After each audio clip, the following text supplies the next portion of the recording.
Good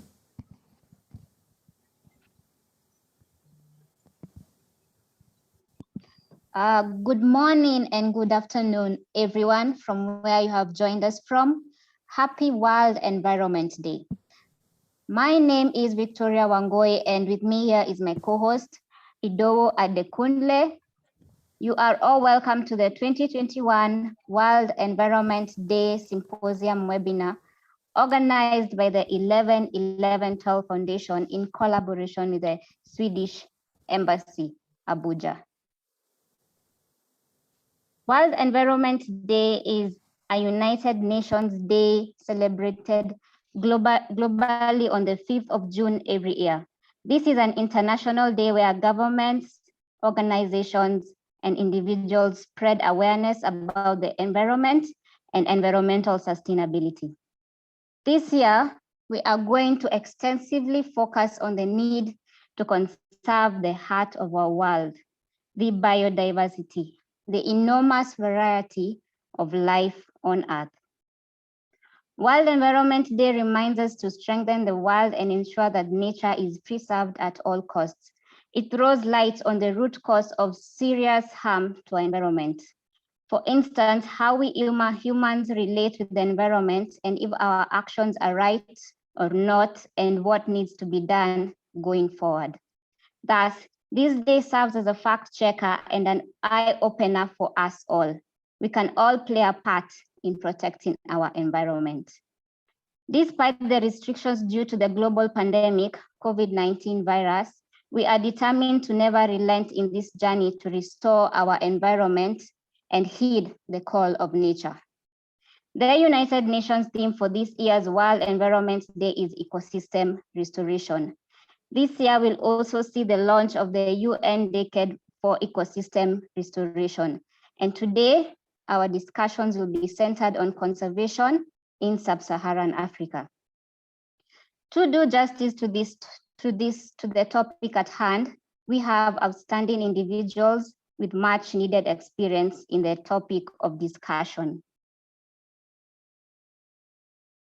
His Excellency Carl Michael Grants, the Ambassador and Head of Mission of Sweden to Cameroon, Ghana, Nigeria, and ECOWAS. Sean Melbourne, Head of Climate Change and Energy West Africa through the British High Commission in Abuja. Mr. Ndie Mwape Vilatsen, Humanitarian Diplomacy Co-Coordinator, International Federation of Red Cross and Crescent Societies. Levis Kavagi, Africa Coordinator, Ecosystem and Biodiversity Program, United Nations Environment Program. And we also have Dr. Mutari Aminu Kano, Director General of the Nigerian Conservation Foundation, who will be represented by Mr. Memudu, the Southwest Coordinator for the Nigerian Conservation Foundation. And finally, we have Vivian Victor, a member of the Tanzanian Global Youth Biodiversity Network and an environmental science and management student activist at Sokoine University of Agriculture in Tanzania. We say a very warm welcome to our panelists for today, and we are happy to have you all with us. I will now pass you on to my co-host, Adekunle, to do some housekeeping before we proceed with the program. Thank you, Vicky. Good morning, everyone. Good to have you on board with us for this webinar. I'm already gearing up to the discussion of the day with our esteemed panelists, having looked through their CVs. I know justice will be done to the discussion. But quickly, before we set the ball rolling, we would like to remind us of the hours we'll be spending. We'll have 2 hours for the event. And I'd like to inform you that the session, all through the session, it's recorded. And we plead with our esteemed panelists to stay within the allotted time based on time management. The event also is broadcasted live on our Facebook page, which is 111112 Foundation Facebook page. So we'll indulge you to join us. If you can from there too, you can view us from that session too. Also, we'll have the audience will be engaging the panelists via the chat box, and all the questions will be posted on the chat box, where the panelists are free to answer any questions in the chat box as the session goes on. So again, we have on standby one of our translators, and all through the event, everything will be translated into French. And you can quickly click on, if you from the French region, to listen in French, just click on translation button on your device. If you're joining us from via your phone, your laptop, just lower right hand corner of the screen, you see the button there. Just click on it and click on French translation. Okay. At this time, I would love our esteemed panelists to quickly put on their videos.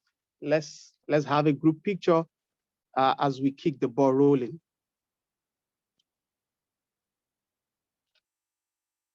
Okay.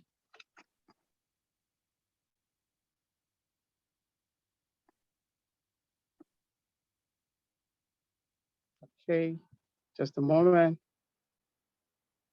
Thank you, Ambassador. Thank you.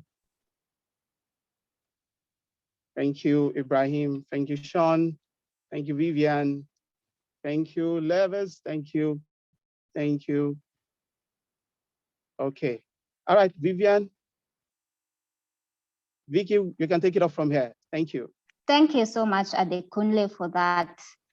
To start the event, I introduce to you Yunus Ibrahim from 111112 Foundation for a short welcome address. Thank you so much, Vivian. Good morning, Your Excellency, Mr. Carl Michael Grants, the Ambassador and Head of Mission of Sweden to Cameroon, Ghana, Nigeria, and ECOWAS. Our keynote speaker, Mr. Sin Melbourne, Head of Climate Change and Energy, West Africa, British High Commission, Nigeria. Our erudite panelists, Ms. Tande Mwape Belede, Humanitarian Diplomacy Coordinator, International Federation of Red Cross and Christian Societies. Levis Kavagi, Africa Coordinator, Ecosystem and Biodiversity Program, United Nations Environment Program, UNEP. Mr. Mutari Aminu Kanu, Director General of the Nigerian Conservation Foundation, who will be represented by Mr. Momedu, the Southwest Coordinator for the Nigerian Conservation Foundation. Vivian Victor, representative of the Global Biodiversity Youth Network, Tanzania. Our esteemed members of Board of Trustees, fellow environmental enthusiasts around Africa, including the world, and our invited guests. It is with great pleasure that we welcome you to this webinar in commemoration of the 2021 World Environment Day. Recent global occurrences, from devastating wildfires to the corona pandemic, have made it imperative for us all to begin to take actions, to take steps toward looking forward and looking after our environment in a sustainable manner. We can no longer continue to be mindless in our actions and inactions. Our attitude and actions as we go about our daily lives must be deliberate in preserving the ecosystem. No longer can we hide under the cloak of ignorance, for we have to a large extent been able to identify several areas where we have not acted right. It must be stated categorically that in order to win the fight against climate change, we must protect nature. It is in this mindset that we embrace the theme of this year's World Environment Day, ecosystem restoration, among other benefits, is a catalyst required to reverse biodiversity losses. The 111112 Foundation is committed to the restoration of the environment, and we are implementing this via our three cardinal points: advocacy, research, and empowerment. Our eco gospel is simple: raising awareness for the environmental issues in all our thinking and doing in order to protect our environment. Ecosystem restoration will invariably reduce the risk of displacement and strengthen the environment. And equally, resilience for those who live off the land. As climate change impacts the most vulnerable, we need to act. From renewable energy, sustainable agriculture, from carbon management to sustainable livelihoods. We must develop solutions that are effective, real, and most of all sustainable. My name is Yunus Ibrahim, and on behalf of 1111 12 Foundation, welcome once again to this webinar, which promises to be highly impactful. Thank you so much. Thank you so much for that, Ibrahim. And I love the statement where you said, in order to win the fight against climate change, we must protect nature. That is very profound, Ibrahim. The 11-11-12 Foundation believes in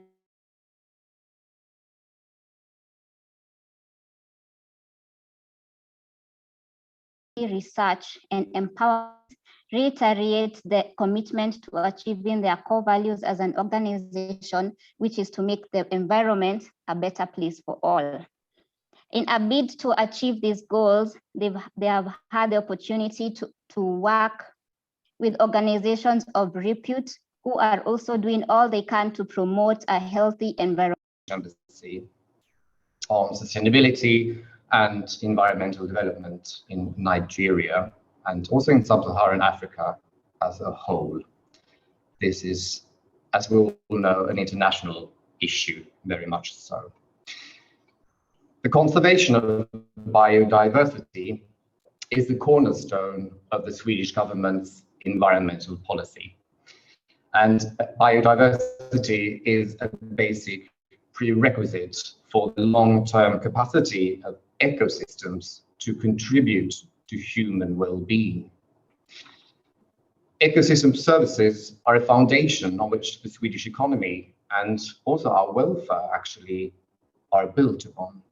And both the public and the private sectors are directly or indirectly dependent on the services that the ecosystems provide to us.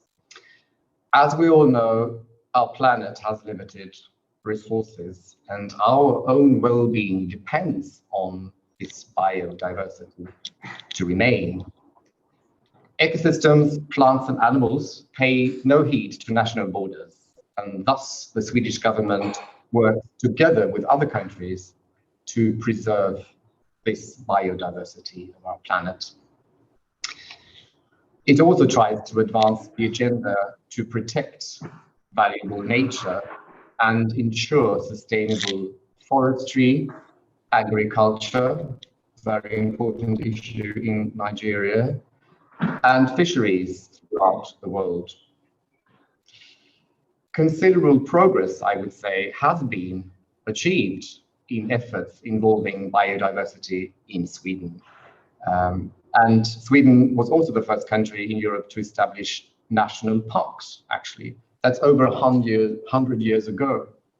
But then we have continued, as well as have other countries in this direction. And in recent decades, efforts to create nature reserves to contribute to European ecological network in order to protect key habitats for flora and fauna have been intensified. You all know about the Natura 2000, most probably. It is a network of protected areas throughout the European Union. And in these areas, we find examples such as cork oak groves in Spain, deserted moors in England, flowering alpine meadows in Austria, for instance, and also very dense beech forests and rushing rivers in Sweden. Since its creation, nearly 20% of Europe's territory has been included in this network of Natura 2000. In Sweden, there are slightly more than 4,000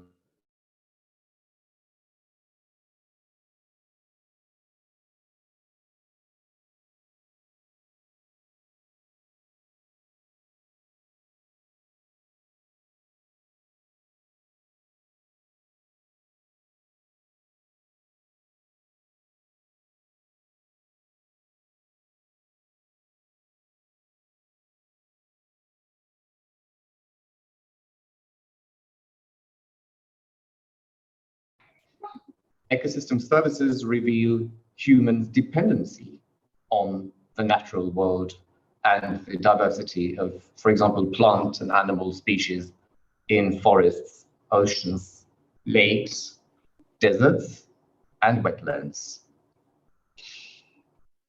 A strategic plan for biodiversity was adopted at the 10th meeting of the parties to the Convention on Biological Diversity in Nagoya in Japan in 2010. Sweden at the time was a strong driving force in the efforts to draw up this plan and to create the so-called Aichi targets on biodiversity and the restoration of ecosystems. The Swedish approach primarily involves integrating the values of ecosystem services and biodiversity into political and economic policy positions and other decisions.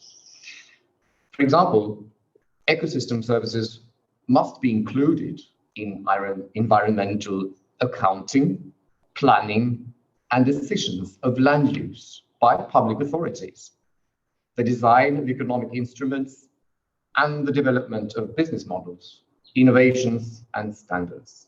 So it is very broad. This could be a useful model elsewhere, for example, here in Sub-Saharan Africa.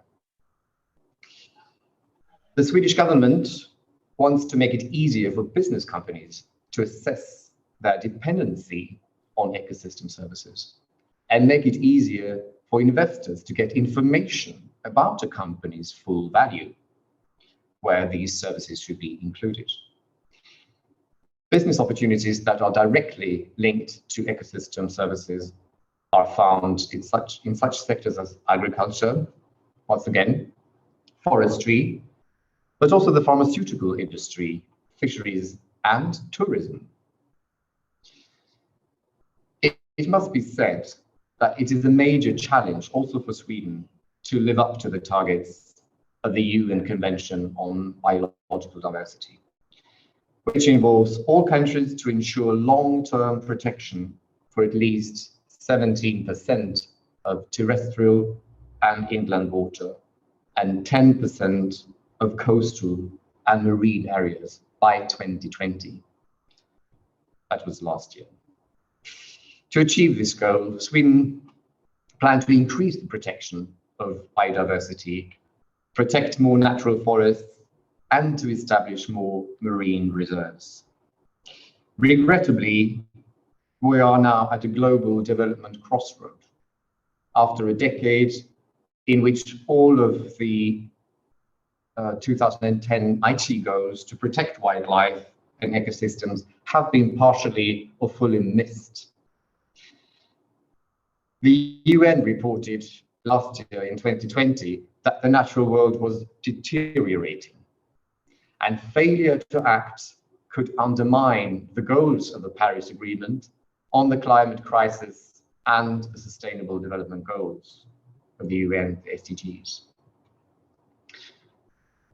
The target on protecting life-sustaining ecosystems while taking into account the needs of women, indigenous communities, and poor people were not met.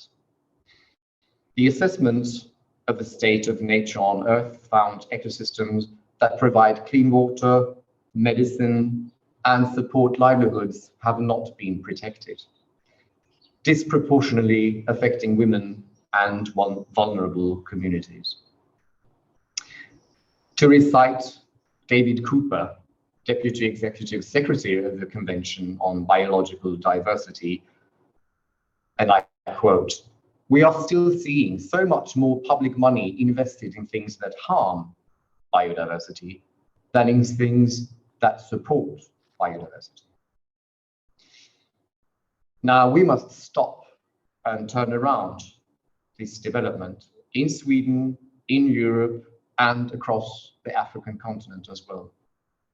And I am glad that we are holding this important discussion today on this very particular day. And I look forward to hearing more local perspectives from you on how to successfully restore ecosystems here in Africa. for the prosperity of us all. Thank you. And back to you, Victoria. Thank you very much, Your Excellency. I'd like to say that the information you've shared with us on Natura 2000 is very useful and something that countries in Sub-Saharan Africa can look up to. I'll also like to say that ecosystem services to be included in government institutions is very useful and can ensure the growth of Africa as a whole, and in terms of restoring biodiversity and restoring ecosystems. Thank you so much, Your Excellency, for those wonderful words. The United Nations Climate Change Conference, also known as COP26, had been scheduled to take place in 2020 under the presidency of the United Kingdom. However, the conference was postponed due to the corona pandemic that continues to devastate livelihoods across the world and will now be happening in 2021. In November of 2021. The UK is seriously walking the talk and putting everything in place to not only ensure very meaningful deliberations and outcomes, but also pushing all boundaries to ensure highly successful implementation across the board for people and the planet. Join me in welcoming Sean Melbourne, Head of Climate Change and Energy, West Africa, from the British High Commission, Abuja, to give today's keynote address. Welcome, Sean. Thank you very much, Victoria. I'm absolutely delighted to join some very distinguished panelists and to participate in this webinar today, focused on the theme of ecosystem restoration. And I think I want to start by quoting a compatriot of the Swedish ambassador, so Professor Johan Rockström. He's an eminent earth scientist, and it is one of the best explanations I have heard for the climate and nature emergency we face. He recently stated, quote, that an emergency is calculated by risk divided by time.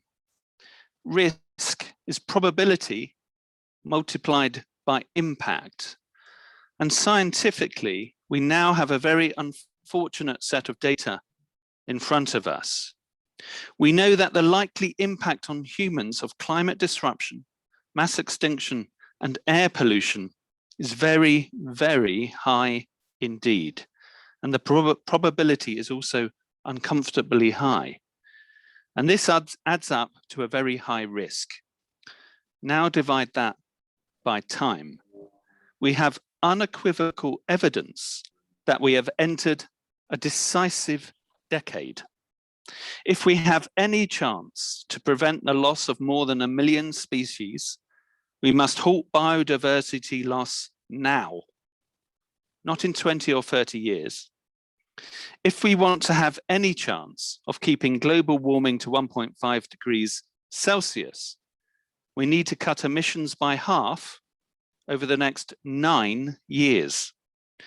This is what the Nobel laureates and other scientists are speaking about. This isn't just a matter of raising the volume on the same old data. It is a new juncture, and we are running out of time, unquote. So that's the context in which we are all operating and which we all face. Now, World Environment Day gives us an opportunity to reflect on our natural heritage, to take stock of what we are doing as individuals or collectively to promote and protect biodiversity. However, World Environment Day this year has taken on perhaps even more significance than usual. For the world is dealing with multiple interlinked crises, including climate change, unprecedented biodiversity loss, rising inequalities, and the COVID-19 pandemic. These challenges affect everyone, but disproportionately impact vulnerable countries, groups and individuals by exacerbating pre-existing dynamics of marginalization and exclusion. Some commentators have described 2021 as a super year to reverse the loss of nature and instead work with it. It presents major opportunities to increase the focus of addressing climate, nature, and development priorities together. The One Planet Summit in January set the tone, and it was great to see membership of the High Ambition Coalition for Nature and People increase to more than 50 countries. These countries, including Nigeria, have pledged to protect at least 30% of Earth's land and oceans by 2030. This is a huge and much needed commitment to combat climate change and to boost biodiversity. There will be further opportunities to protect and restore nature, and therefore ourselves, when governments, business, and civil society come together for the UN Convention on Biological Diversity and the UNFCCC COP26 later this year, which the UK will host. The science is clear. There is an overwhelming case for greater and more urgent action on climate change and to protect and restore the natural environment. Earlier this year, an independent report, the Dasgupta review, was published, and it explained in greater detail than ever before how people and our economies depend on nature. The review argues that mainstream economic thinking ignores what we now know about how ecosystems function and how they are affected by economic activity. The review sets out how this blind spot and the decisions it encourages has contributed to humanity's demands on nature far exceeding its capacity to supply the goods and services on which we rely on a sustainable basis. This imbalance places our economies, our livelihoods, and our well-being at serious risk. The review proffers some solutions to the climate and biodiversity crises, arguing that engaging sustainably with nature requires urgent action across all levels of society.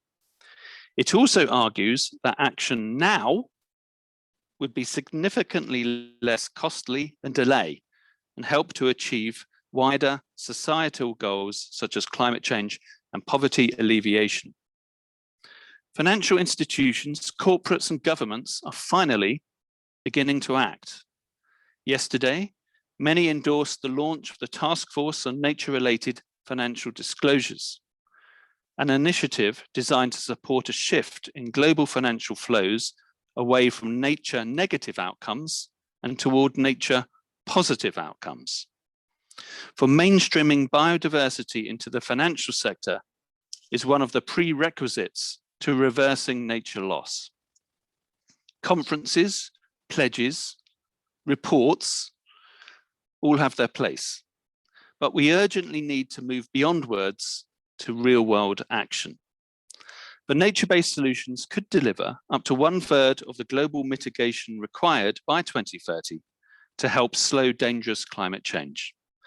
Public and private investment into nature and nature-based solutions can help us meet those Paris goals.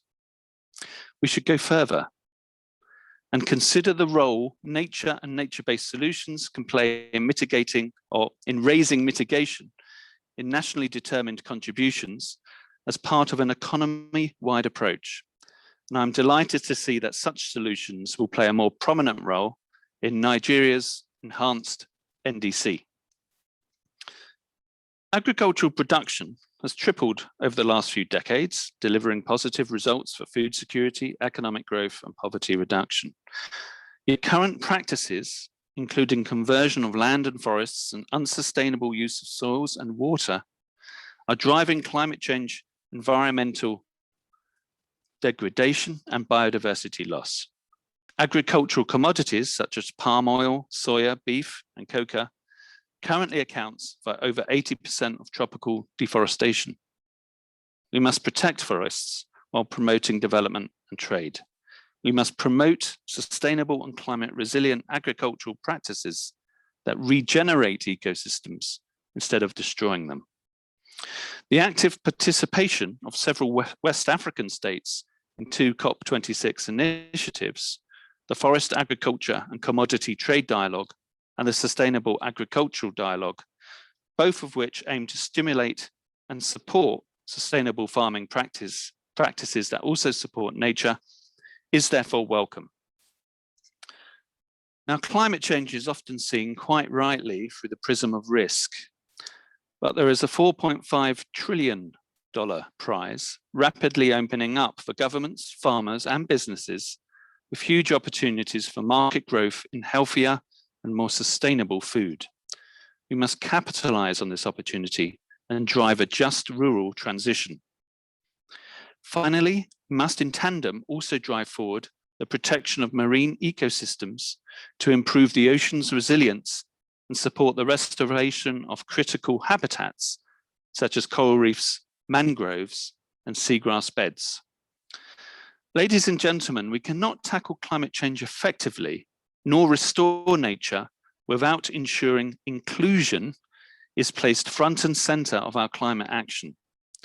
In our position as COP presidency, we will champion inclusivity and amplify the voices of those whose views are most often marginalized. We will empower their voices and solutions, your voices, your solutions, as decision makers, advocates, and leaders. Existing inequalities exacerbate the impacts of climate change, putting the most marginalized on the front line of climate change.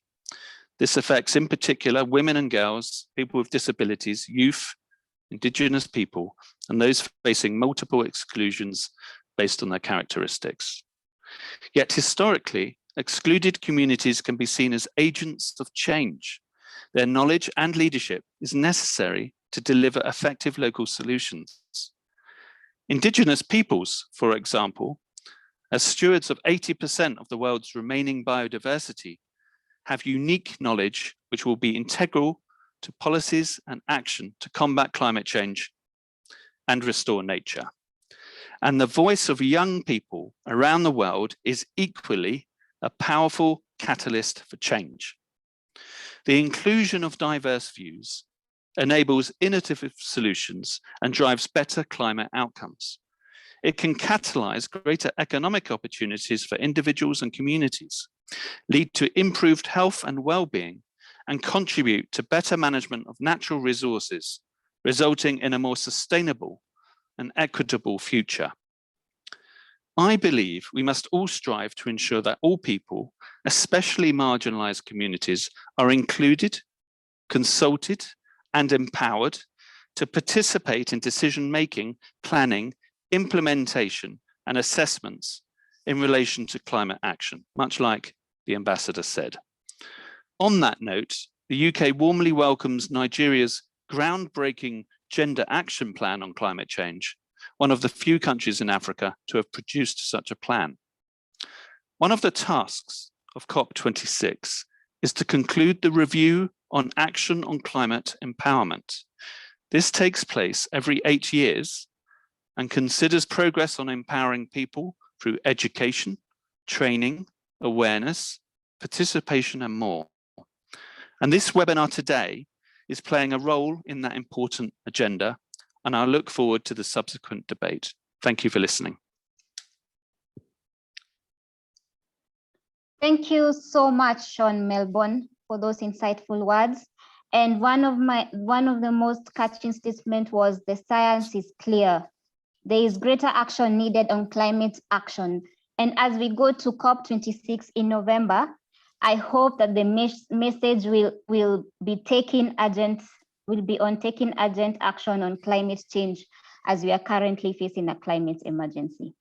Also, the need to include Indigenous communities and youth is very profound, Sean Melbourne. Thank you so much. I now welcome our panelists once again as we enter the next session of this webinar, where we will engage with the panel on several questions. So to start off, I'd like to ask I'd like to ask a general question to all panelists. right here. Biodiversity is a variety of life on Earth. This includes flora, which is plants, and fauna, which is animals. So the question is, what is your take on the status of flora and fauna in Sub-Saharan Africa? We can start with Ms. Tandie. Thank you very much, Victoria, and very much appreciated statements from the Ambassador of Sweden and the representative from the British Embassy. This is a very welcome discussion today. I'm very honored that the Red Cross is seen as a key partner in discussions on biodiversity protection. I'll very quickly give you a picture of what the Federation does. So last year, we witnessed COVID impacting the world. What it did for Africa, unfortunately, was triple what we were seeing in other contexts. We witnessed young people wearing Red Cross jackets out in the communities, supporting women, young children, fleeing for life because their communities had been heavily flooded. That is the image that we have, and that's what the Red Cross does. A conversation as this on biodiversity protection is an important one for us because we recognize that the loss of biodiversity on the African continent is increasing. Much as we know, there's a lot of efforts that are going into restoration of the loss of forests, land degradation, and how we are trying to restore those degraded lands. But the ultimate for us as a Red Cross movement, as you might know or maybe not, the Red Cross is the largest humanitarian body in the world. In Africa alone, we have at least 1.4 million volunteers that are anchored in communities. So all these conversations for us around climate change and its impacts, loss of biodiversity, and we're not a scientific organization, as you may know again, but what we do is to use science to ensure that we're working with communities at the local level and for communities to ensure that we're preparing adequately to address risks and also work with communities to ensure that when disasters strike, we're ready to respond.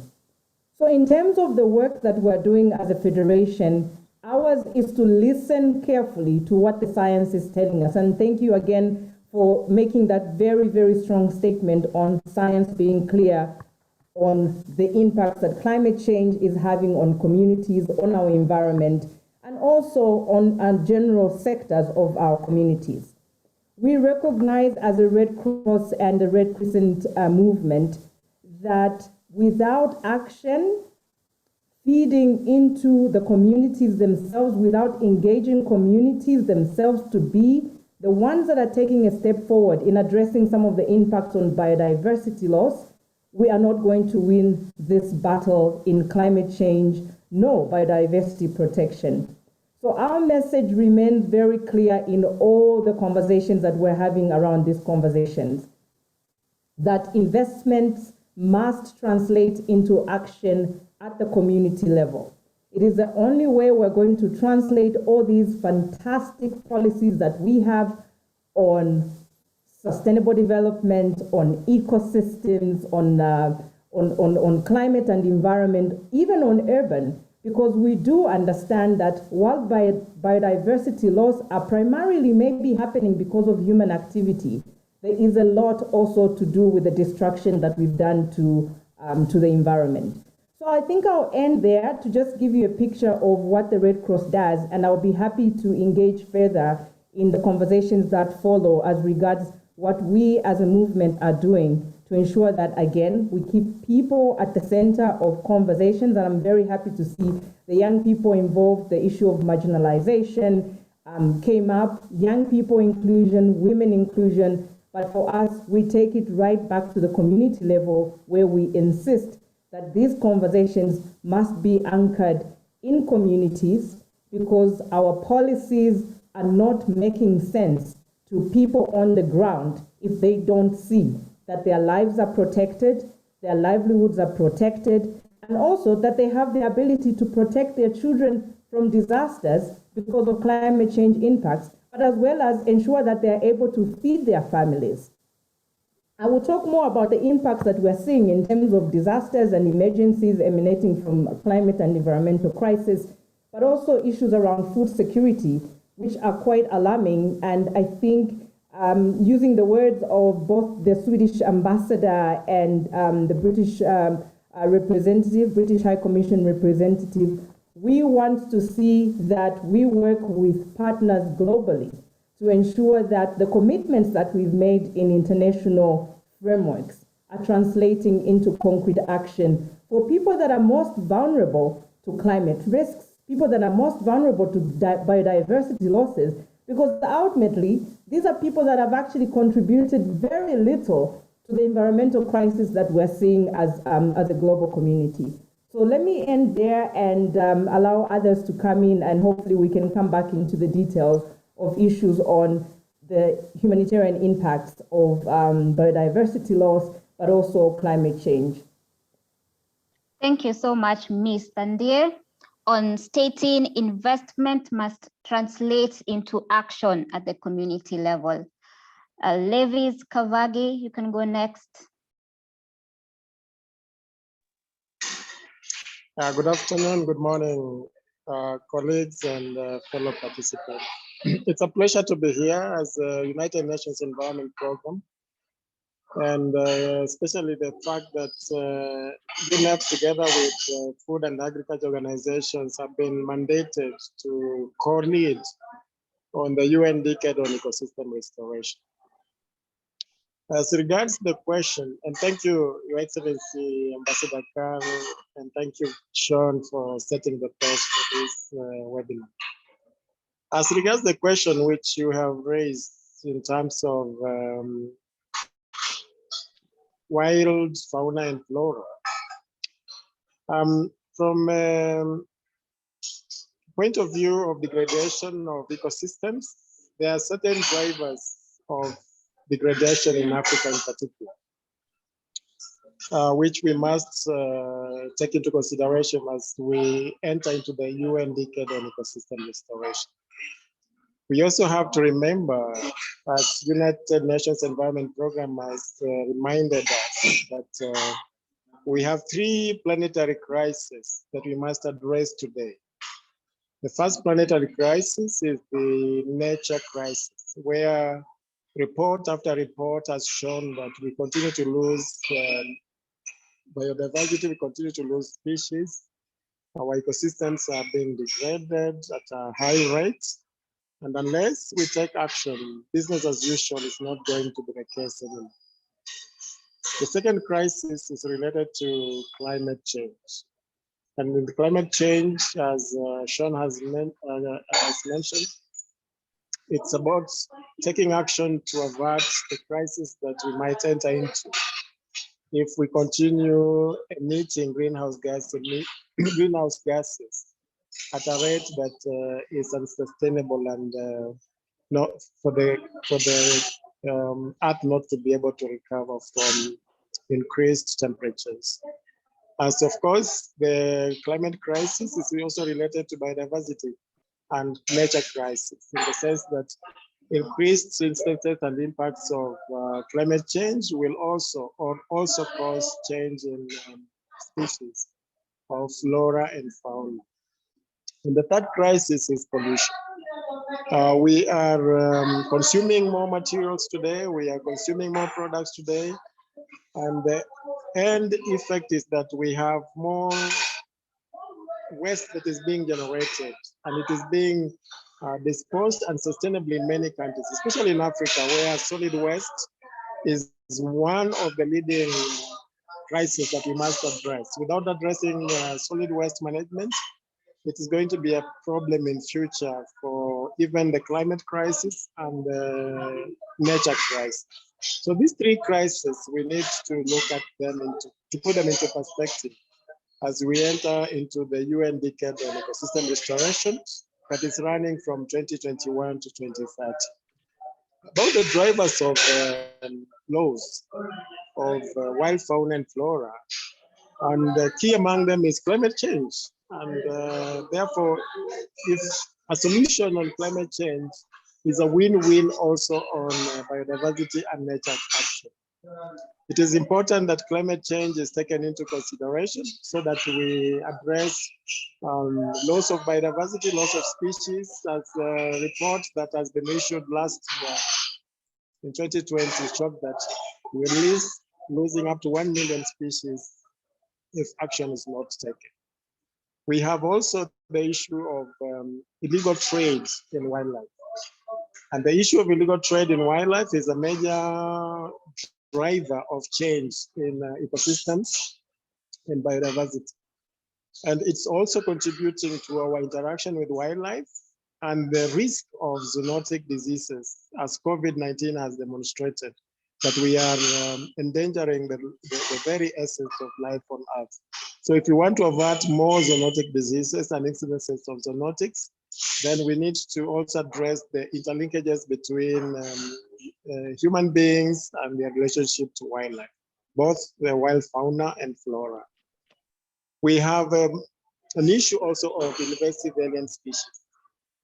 In some instances, these species have been introduced with a good intention, and especially I mentioned so because we are entering into the decade of ecosystem restoration.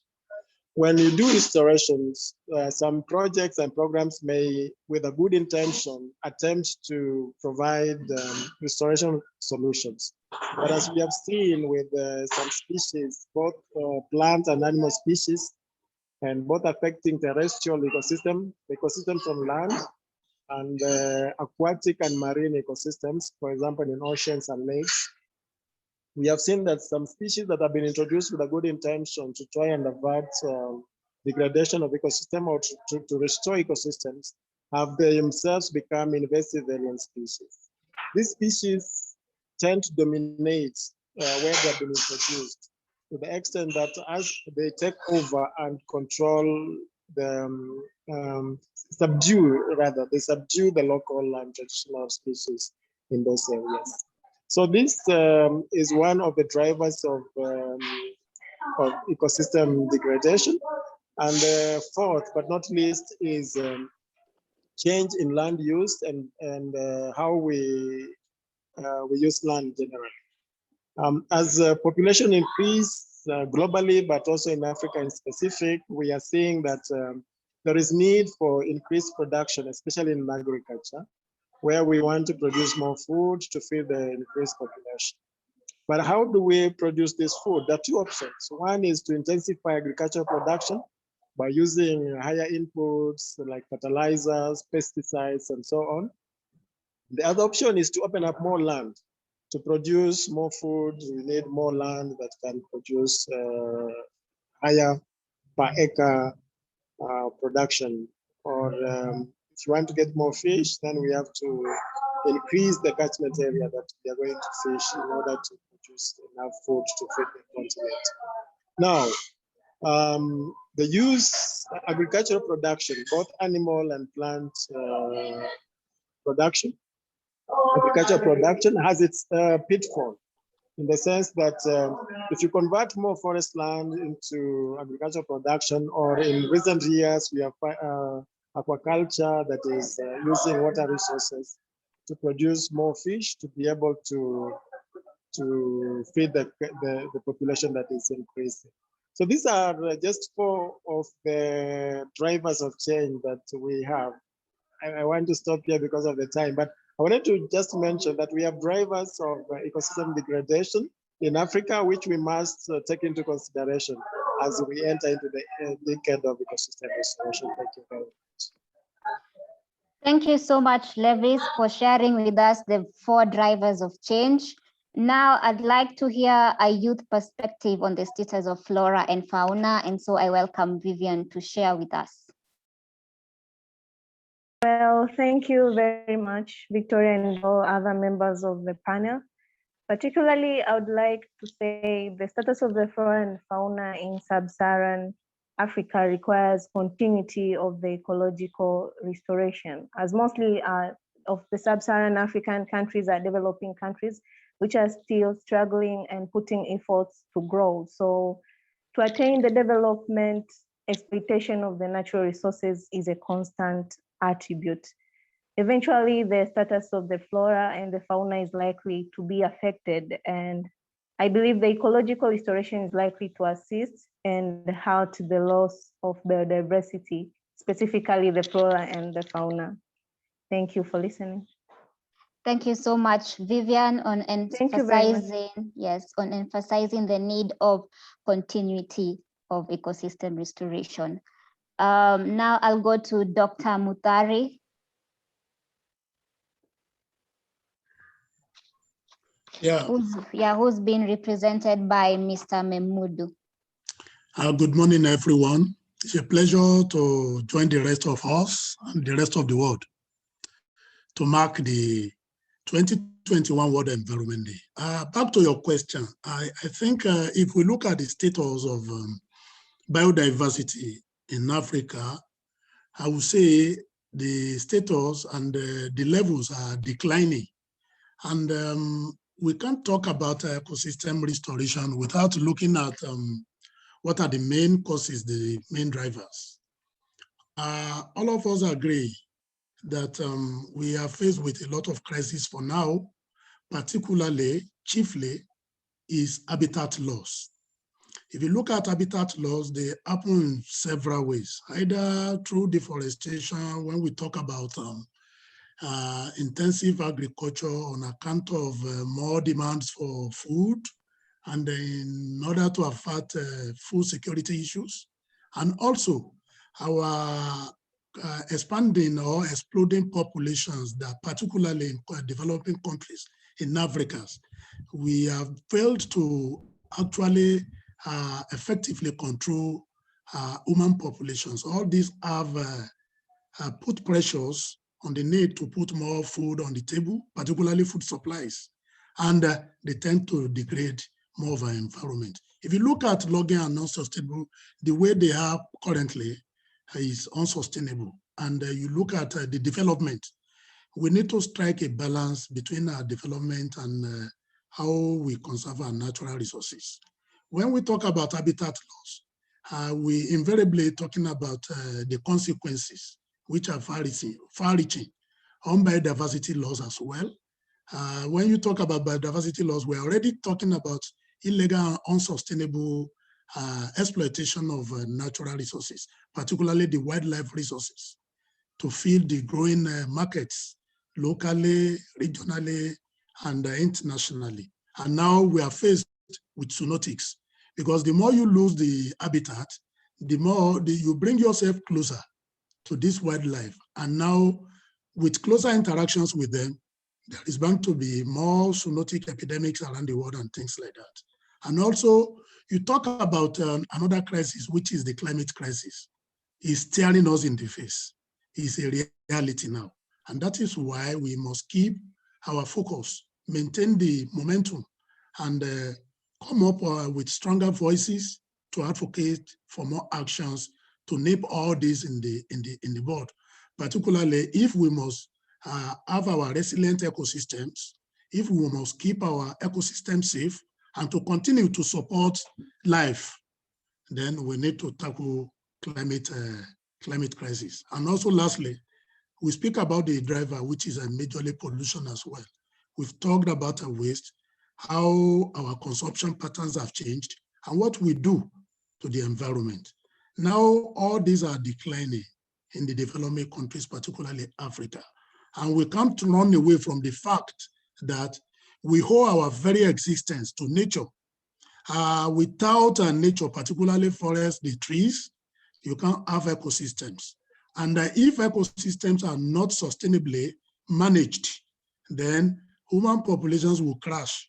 And we all know for our livelihoods, for the home we live, and for the income generation, climate regulation, we need our forests intact wherever they are, be it the rainforests, particularly the tropical ones, which can give us about 40% of the medicine that we need worldwide, 40% of oxygen that we need for breathing, and 1.6 billion people relying heavily directly on forest products and the services they offer And let's not forget the ecosystem services that we can't quantify as at present. So our collective future, our collective sustainability, we need nature, and everybody must come together.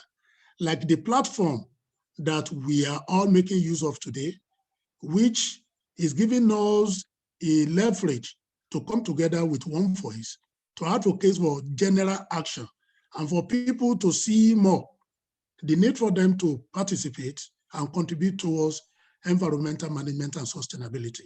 It is through this that we can actually guarantee our future. I stop here for now while I make further comments as we go on. Thank you. Thank you so much, Mr. Memudu. Please keep time so that we can finish at exactly 2. Please, the Swedish ambassador, His Excellency Carl Michael, you can share with us what you think the status of flora and fauna in Sub-Saharan Africa looks like.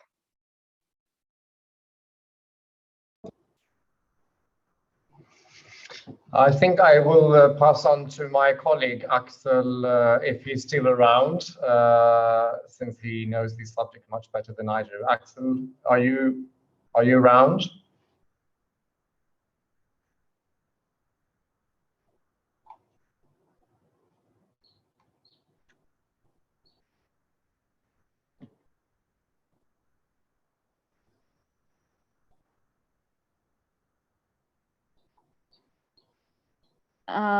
Since I would you like may... to get to... Okay.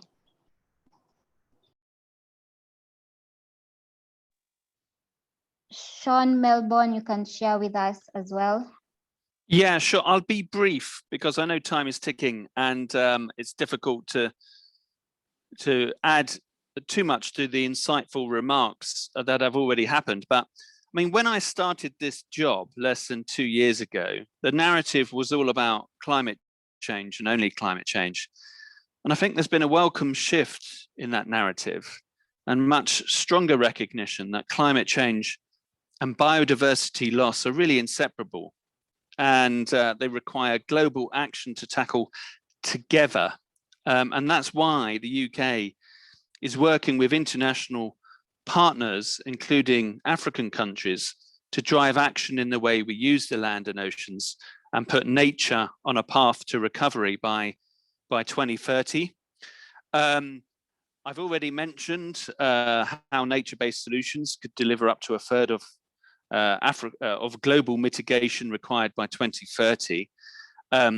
It's really important that we raise the amount of international climate finance going to nature-based solutions. It's currently only 3%. It's pathetically inadequate. But it's not just, of course, mitigation.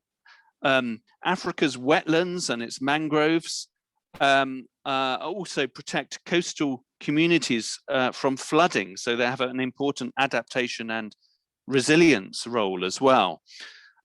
So yeah, Africa's flora and fauna, like in the rest of the world, is most of the rest of the world is declining, and that needs to be reversed. But I think at long last, there's a proper focus on this. Over.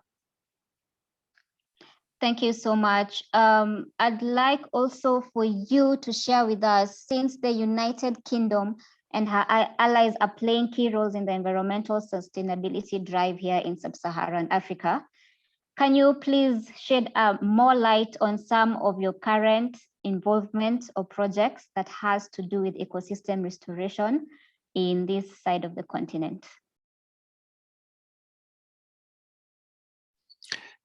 Yeah, sure. There's a big focus from us at the moment on reversing deforestation. I think that's one of the really big issues, and moving to more sustainable land use. I did mention in my address, we have the Forest, Agriculture and Commodity Trade Dialogue. That's all really about sustainable supply chains and working with nature and not against nature, and a separate sustainable agriculture dialogue, which aims to be more climate smart. The UK is also one of the leading proponents of the Global Ocean Alliance and the so-called 30 by 30 initiative, which aims to protect our seas and oceans. And of course, Africa has an absolutely massive coastline, and we're really, really pleased to see more and more African countries joining that initiative. So many communities in Africa rely on, fishing and aquaculture, and we're doing our best, working in tandem with African countries and others to more sustainably manage that resource and protect that important heritage. So those are just some of the things specifically on nature that we're doing. There is imminently going to be a really, really big announcement from the UK government. It's been flagged previously, so I don't think it's top secret. So we've got the Blue Planet Fund. I think it will be launched in a week or so. And that will be really, really exciting because it's a sizable amount of finance to protect our marine ecosystems. And I hope Africa, taps into that fund and we can increase our collaboration in that area. Over. Thank you so much, Sean. We can't wait for the announcement to launch and what it's going to do for Sub-Saharan Africa. So I have a question for Mr. Ndie Mwape. With the series of pandemics plaguing our world in recent decades and the submission of scientists that most of them are zoonotic diseases, what role do you think our environmental management has to play in this? Most importantly, the ecosystem. Great. Thank you so much, Victoria. So I think we all agree that indeed biodiversity provides us a lifeline for our well-being.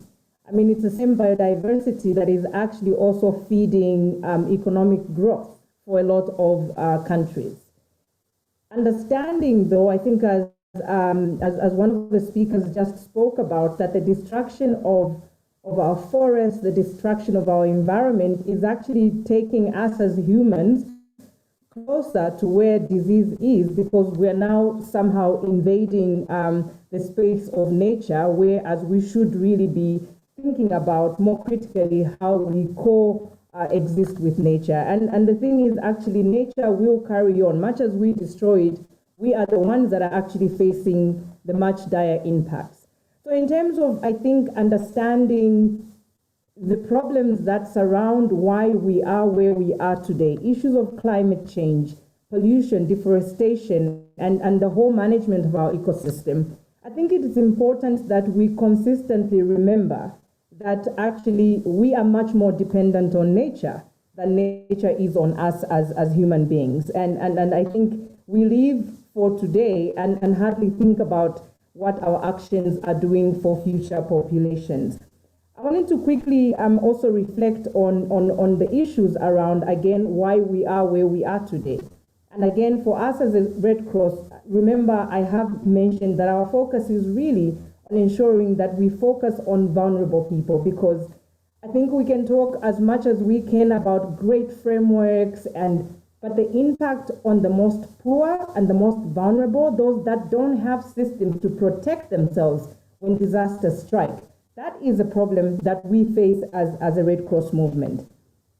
Around issues of urbanization, yes, it's a big problem. We recognize that rapid and unplanned urbanization is obviously leading to loss of biodiversity in our cities. But then again, we probably need to ask ourselves questions around the carbon legacy of raising a child in Africa versus elsewhere, where perhaps there's a lot more investments in unclean energy, cars and fuel. So where is the balance when we actually talk about population growth, and particularly for the African context and what it means? I mean, Africa is really a vast, vast land. So when we talk about population growth, are we really putting into context what the figures for Africa mean? are we overpopulated on this continent, or maybe there's a question of also an imbalance in the way we manage our resources and issues around governance, which we obviously have to keep talking about. In terms of putting nature, I think at the forefront on our path to recovery, I still believe that for as long as people that are vulnerable, people that are poor, do not have alternatives to survival for their livelihoods, unfortunately, we're going to keep seeing very unsustainable practices carry on. The destruction of the forests, because they have to get out there, they're cutting the trees so they can make charcoal to make a living.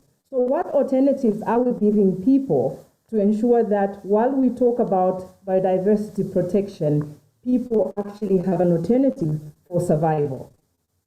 The other one I wanted to also address was the issue of responsible investments. I have heard some panelists speak to the effect that, you know, the move to drive our economies to green economies and ensure that we are actually putting the money in spaces that do not distract our environments more. How much are our governments facilitating responsible investments that ensure that these investments, as we drive our economies to develop, are socially and environmentally friendly? Those are things that we as a Red Cross are really trying to push for in all these conversations around climate and environment. In the decade of action for ecosystem, we want to see that actually partners like Germany, Sweden, the UK become strong allies with us on the African continent. They protect social contracts with communities, and that also there's an environmental consideration when these huge development projects are happening. I also wanted to ensure that I think in this conversation for us as a movement, because we see the humanitarian impact. When we speak about food insecurity, for example, and I understand that the food security situation on the African continent is complex. It's just not from the environmental and climate crisis. It's also got to do with a lot of our, unplanned development, people moving from one place to the other in ways that are not sustainable in terms of urbanization. But what questions we're asking ourselves as a movement is exactly how do we work with government while we're working with communities at the local level? How do we work with our governments, which, by the way, National Red Cross societies are auxiliaries to governments? How do we support policy formulation to ensure that all these aspects on the integrated impacts of an issue as environment and biodiversity protection impact on different social sectors, health, education, stability as well with conflict?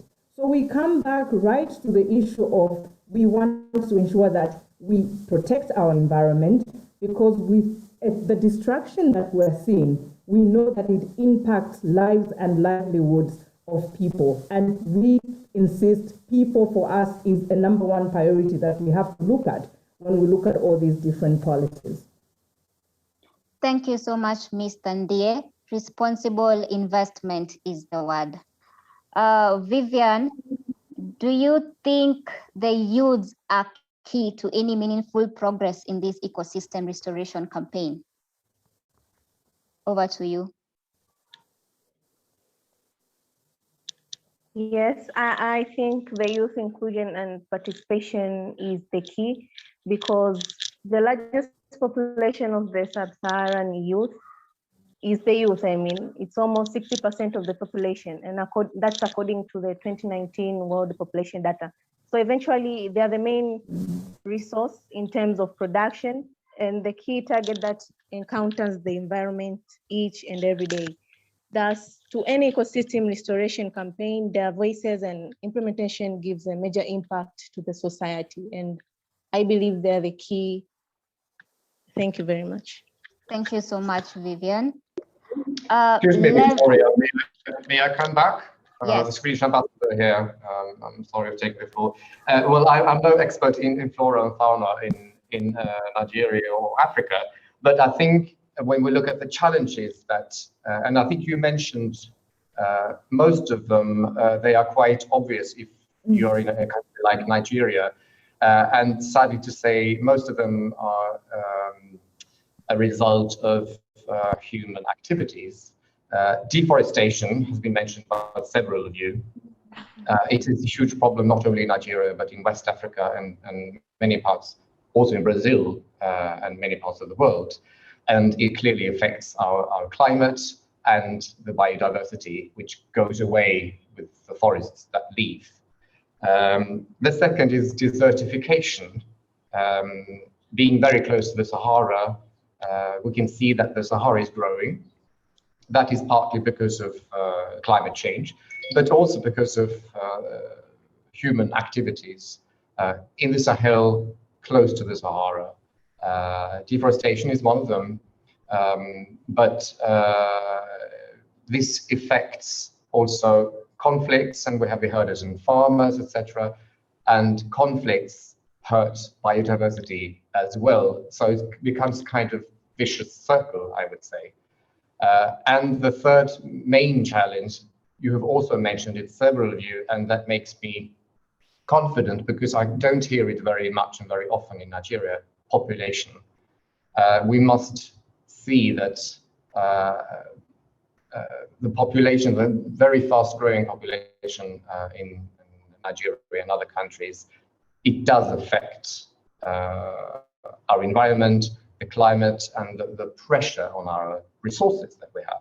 It's a global issue, but considering that Nigeria has more than 200 million inhabitants, growing at a growing very fast, this will be one of the main challenges for the environment of Nigeria and the resources. Then it has, poverty and a lot of things comes with it. But if we only look at environment and climate, it is a huge challenge. Thank you. Thank you so much for that. Levis Kavagi, how important are indigenous species, indigenous people, and their knowledge to ecosystem restoration in Sub-Saharan Africa?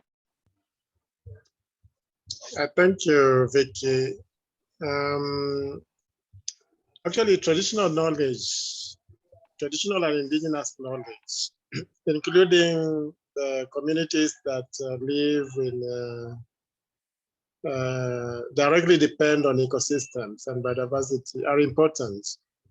One of the things which, for example, especially for Africa continent, one of the main motivations for conservation and biodiversity protection is the issue of sustainable use.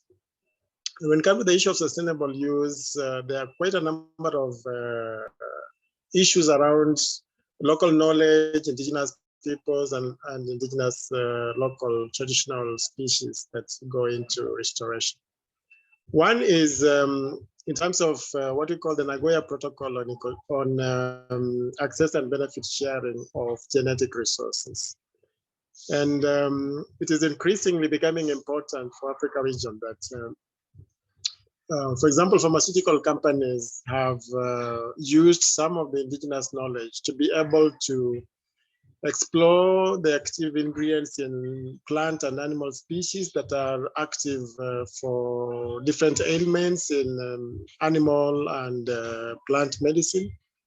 And this indigenous knowledge becomes an asset for African continent, especially when it comes to how do we contribute to conservation and how do we meet the cost of conservation.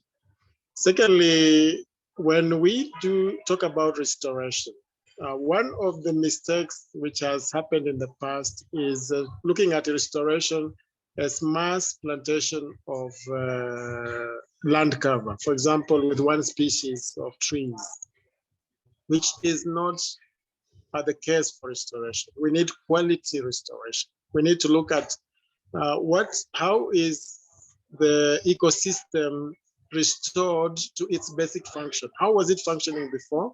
And what are the efforts we are doing to be able to come back to that function, to as close as possible to how the ecosystems were functioning in the beginning? This is important, and therefore you need the local knowledge from the local people who live with the different species to understand how was what was there in the beginning, how has it changed, and how can it be restored. So this local knowledge is important.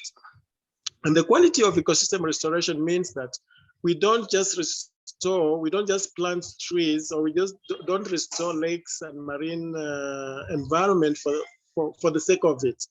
But we have to ensure that the biodiversity is restored, that the ecosystem services, these are the benefits that are accruing from healthy and productive ecosystems, are able to be realized in the long term. They are sustainable in the long term.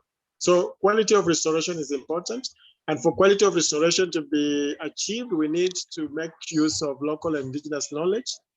Secondly, what I've mentioned is that sustainable use is possible if we encourage and embrace indigenous and local knowledge. We have just completed a study together with UNESCO in the Eastern and Southern African subcontinent, and looking at how do indigenous peoples relate to ecosystems, how do they relate to biodiversity, and how is that knowledge critical in the conservation of biodiversity. It is quite interesting to see that there is a very rich amount of knowledge, and this in many cases has been taken advantage of by different actors for commercial purposes, but appreciating and streaming back the benefits that accrue from the use of this knowledge has not been outstanding. So we need to increase this, we need to appreciate local and indigenous knowledge, and we need to take into consideration that the quality of restoration will only be effective if we take into consideration what the local communities have know about their ecosystems and they have used in the long term to be able to live in harmony with nature. We are talking about living in harmony with nature. This is one of the visions of the Convention on Biological Diversity. How do we live in harmony with nature? So what can we learn from local people? What can we learn from the traditional knowledge that has enabled communities to sustainably live in harmony with nature over time? Thank you very much. Thank you so much, Levis. Mr. Memudu, with the ecosystem being the backbone and the heart of our environment, how does preserving it mitigate the effects of climate change? Thank you. If we want to speak about ecosystem restoration, and with a view to addressing the climate crisis, we need to look at it from different points of view. I was glad the last speaker mentioned the need for indigenous knowledge acknowledgement. This has to do with a participatory approach. We need to involve people in ecosystem restoration. And if we are talking about long-term sustainable restoration, then it has to be integrated and on a landscape approach. If we approach ecosystem restoration from landscape approach, you are not only looking at the trees you are planting, you are looking at how to nurture them. How do you involve people? How do you bring back the ecosystem functionality? And whatever it is that we do, if it does not benefit the people, if it doesn't enhance the human well-being, to back there, when people, the ecosystem, the more, in order to enhance and secure their long-term survival. So it is good to make it truly integrated, to make it truly participatory, and to look at it from landscape level. Through that, you can then be talking about other components, like creating enabling policies, particularly to encourage our governments at all levels to be able to make commitments and stand by them. Already we have different commitments with a view to actually addressing international declarations on ecosystem restorations. Also, we must raise the level of awareness. In Africa, generally, the level of awareness is very, very low. We need to take the message more to the people, educate them more, let them see the roles they need to play and what are the benefits likely coming back to them. Then also, all stakeholders, relevant stakeholders must be brought on board so that we are talking about financing, you are talking about public sector, bring them together, let them see the need to actually offset their impacts, their imprints on the environment. And that is what we are trying to do at the Nigerian Conservation Foundation. We came up with a nature-based solution, which is Clean Recovery Nigeria, which is looking at addressing and tackling major drivers of deforestation, encouraging the protection of the primary forests where they are, and supporting and encouraging the communities to embrace natural and assisted regeneration. It could be farmer-managed natural restoration or regeneration, and to encourage payment for ecosystem services. We are not leaving that alone, because one of the reasons why people tend to deforest more is to look for fuel wood. Household energy is part of it. What are we doing? There must be alternatives. If you want to take people away from the native or primary forests, you should be able to provide alternatives in terms of solar-powered fuel-efficient cook stoves, gas-fired cook stoves, and solar-powered cook stove as well, so that you not only build their capacity, enhance their livelihoods, but you are also taking them away, reduce the pressure from the native forest. We can't talk about it and agree that our consumption patterns have changed significantly in the last 3-4 decades ago. And this is putting more demands on the food supplies and stressing and exacerbating the already food security challenges we are having, particularly with a view to reducing our lifestyles on this.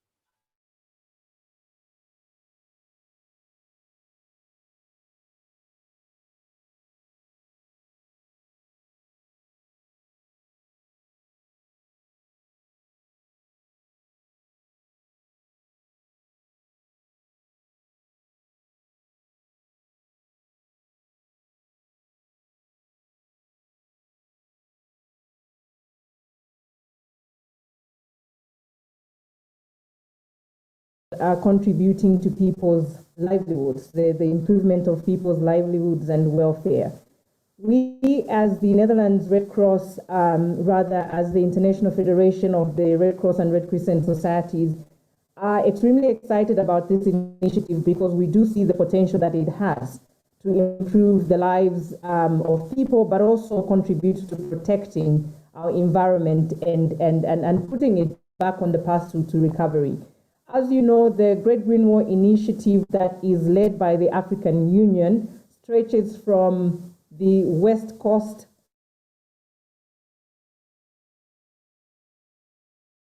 and covers the middle stretch of countries in West Africa. It has expanded to a lot more countries than that.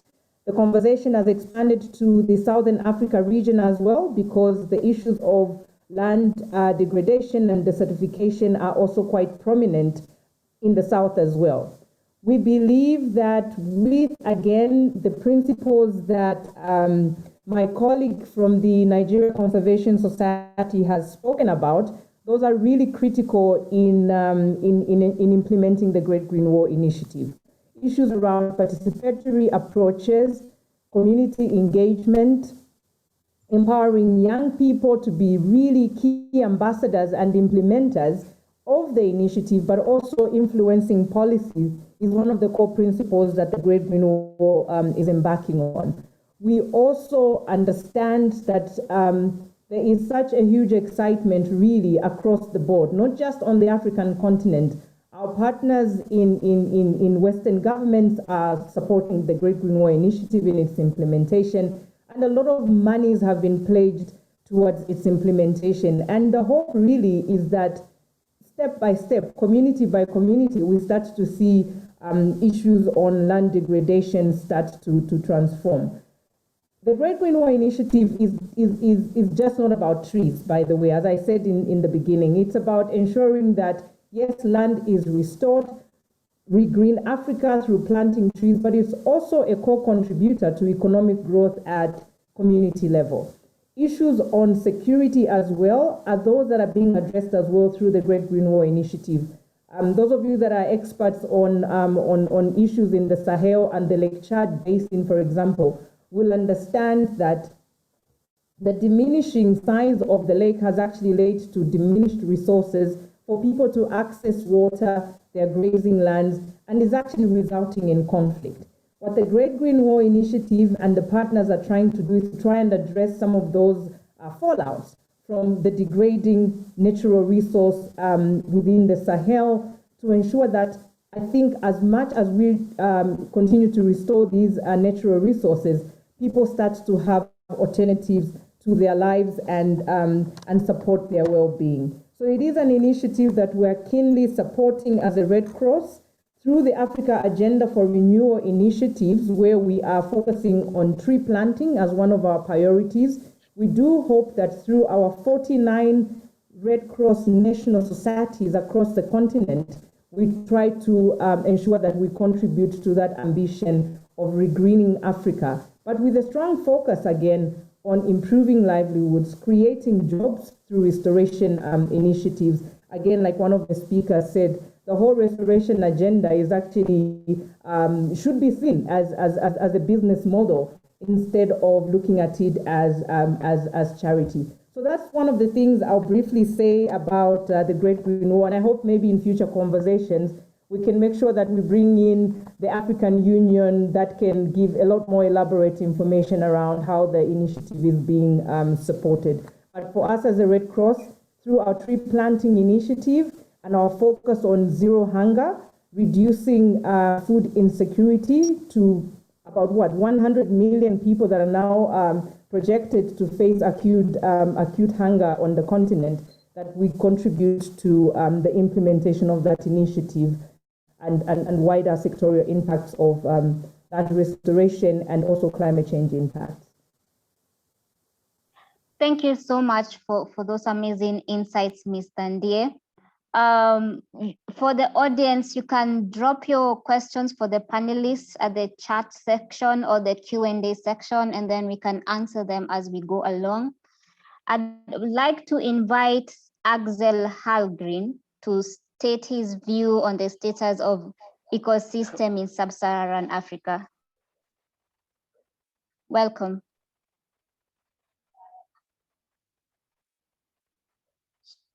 Sorry, can you hear me? Yes. Okay. Thank you, and thank you for a very, very interesting discussion today. Great panelists, and it's been interesting to follow.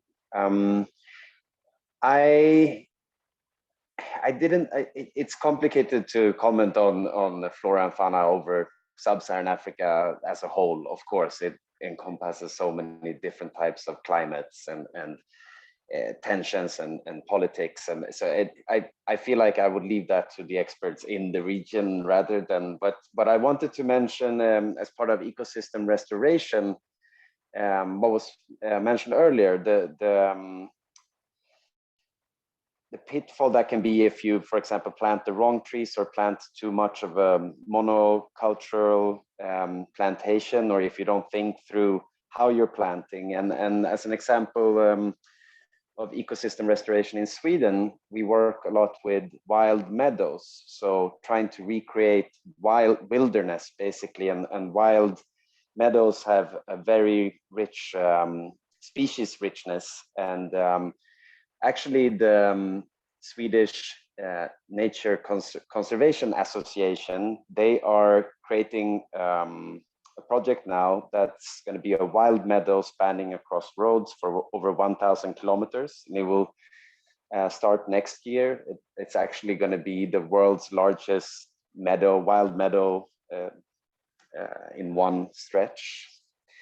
But that's just an example of how, like, recreating the wild rather than just, and I think that's an important aspect to think about when talking about, for example, the Great Green Wall.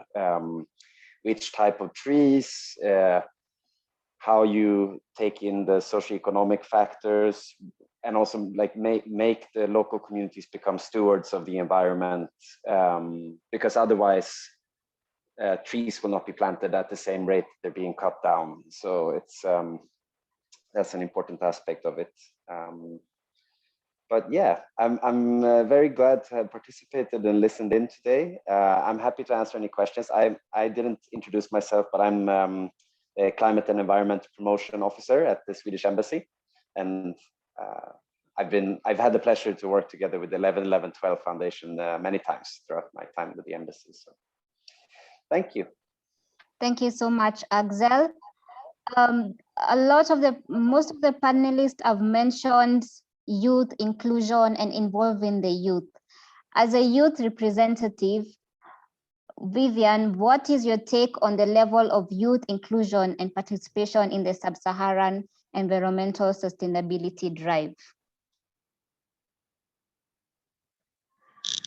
Well, the youth inclusion and participation, I can say it's low because most of the young people are not knowledgeable in environmental issues. Only in few communities they have been involved in preserving and conserving the environment. To a large extent, youth are not adequately involved in management of the environment and conservation of natural resources. So we still require policies that involve the youth in protection and conservation of the natural resources and the environment as stakeholders.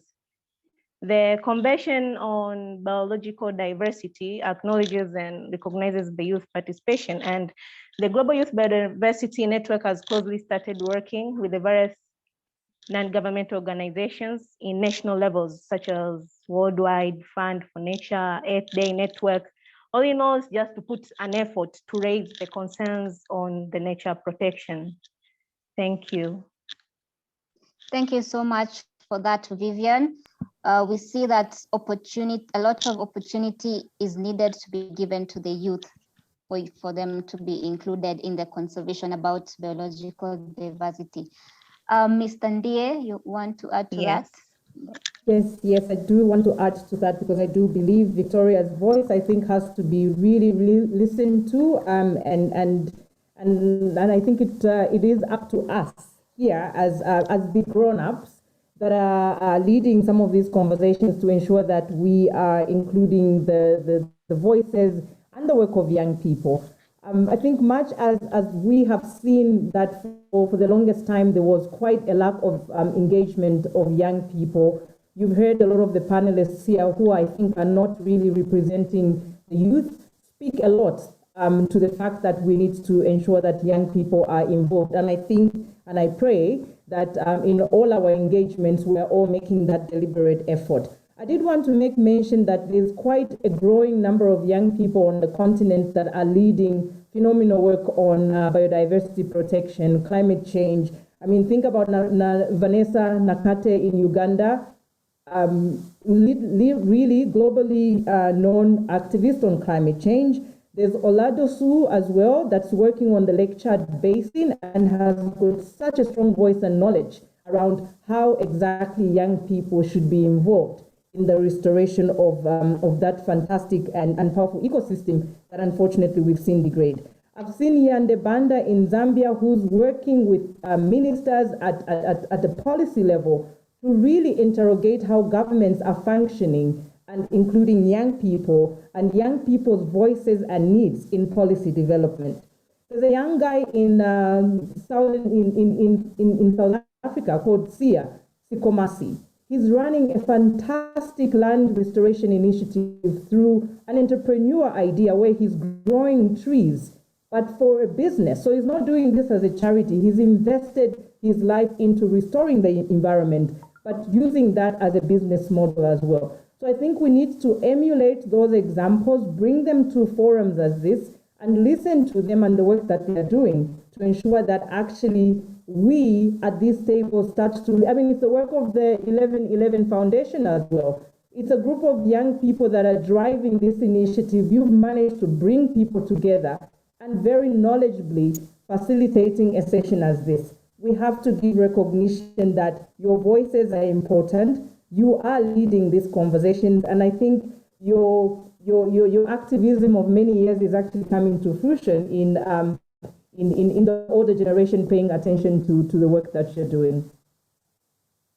Thank you so much, Tande. You've actually given so many wonderful examples about youth who are currently working in ecosystem restoration.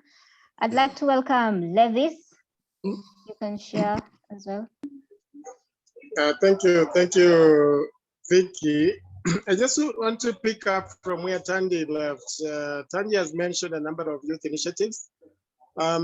Maybe Vivian is also not adequately voicing how the youth are involved, but we know that UNEP and the CBD have benefited a lot from the Global Biodiversity Youth Network, which Vivian is a member of. And we have encouraged the youth to participate not only at the conservation level, which is the bottom line, but also at a higher level, at the negotiations level within the CBD processes. Currently, as we discuss the Global Biodiversity Framework, the post-2020 GBF, we have put a very clear participation of the youth in the development of what is this new ambition that we should come up with. Part of the ambition, the Ambassador Carl has mentioned, is the post-2020 30 by 30. And the youth are essential to this ambition. Currently, within the African group of negotiators on biodiversity, we have actually incorporated the Global Biodiversity Youth Network as one of the think tanks, which should inform the government focal points on what are the positions of youth, what are the feasible activities and ambitions that the youth can contribute to. Secondly, UNEP has articulated very clear roles, responsibilities, and entry points for youth to be engaged in the UN Decade on Ecosystem Restoration. We have policy briefs to this effect. My colleague Damaris Mungai, for those who are interested, especially from a youth perspective, you may want to get in touch. She is leading our UNEP Youth Engagement program. And this is what we are seeing as the future of youth. As Tandy has mentioned, youth are seeing their role more importantly from what is it that is there for the youth in this restoration decade. For example, business opportunities, smart jobs, where the youth can bring to bear technology to be able to enhance the restoration decade. What are the ideas that the youth can spin around? And we know very well that they are very good in technologies, especially innovative social media technologies that can bring to bear the effects on restoration. But from an entrepreneurship perspective, the youth have a very big role they could play. The opportunities that the youth can take up in the restoration agenda, and this we are welcoming to bring to the fore. Last but not least, we are developing a youth mentorship program together with other African conservation organizations. Realizing that, okay, today we have leaders who are taking part in decision-making, planning, and looking to how to conserve and restore ecosystems. But tomorrow they will not be around. So what we are doing is to nurture to do a mentorship program, which brings on board youth, realizing that they cannot wait until tomorrow to be able to take up this role. So that we want to take the youth into consideration from all levels of ecosystem restoration, from the policy aspects, from setting the global agenda on ecosystem restoration and biodiversity generally, to the national processes, and to the lower level entrepreneurship and restoration processes. But one of the key questions that we need to bring on board is the question of land tenure, but also the question of ownership and investments, because the private sector needs to play a key role when we come to ecosystem restoration. But the private sector need an enabling environment to be able to play this key role. So one of the aspects that UNEP has done is one of the projects we are doing currently is to try and remove the risks related to private sector engagement in ecosystem restoration. One of the projects we are doing is the Seed Capital Facility Fund, which basically takes up potential ecosystem restoration projects, addresses the risks that the private sector would not be able to invest if the risks were still there. Once we address those risks, to invite the private sector engagement to be able to invest in restoration activities. And you know, some private sector funds, for example, pension funds, they have long-term horizons. And these are suitable if we present feasible projects that are related to ecosystem restoration. These long-term horizon funds, for example, the pension funds, can apply to invest in ecosystem restoration in the African continent. And I want to thank the Sweden government for really facilitating these processes and supporting the processes together with the UK government. These are key partners that we have worked with UNEP to be able to do this. Now, as I close, I would like to take a slightly different dimension to this discussion and ask, now that we have discussed ecosystem restoration, the World Environment Day that is focusing on ecosystem restoration, what can we do together? EET, 11/11/12, UNEP, Swedish government, the UK government, the CSOs that are represented here. What is the way forward? What can we do going forward? This is a question I would like to pose for all of us to ponder. Thank you very much.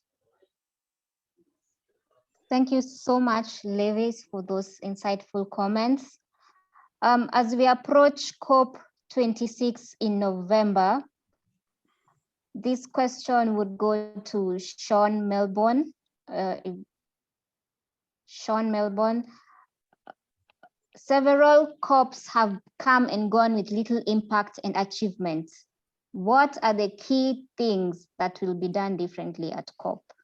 Especially for youth who see COP as more talk and less action, what will be different this time? Yeah, tricky question. What I will say is that the UK is strongly committed to facilitating the agreement of a comprehensive, ambitious, and a balanced set of outcomes at COP26. And key to that, as I mentioned in my mini speech, is that no issue and no one is left behind. So it's going to be a more inclusive COP than ever before.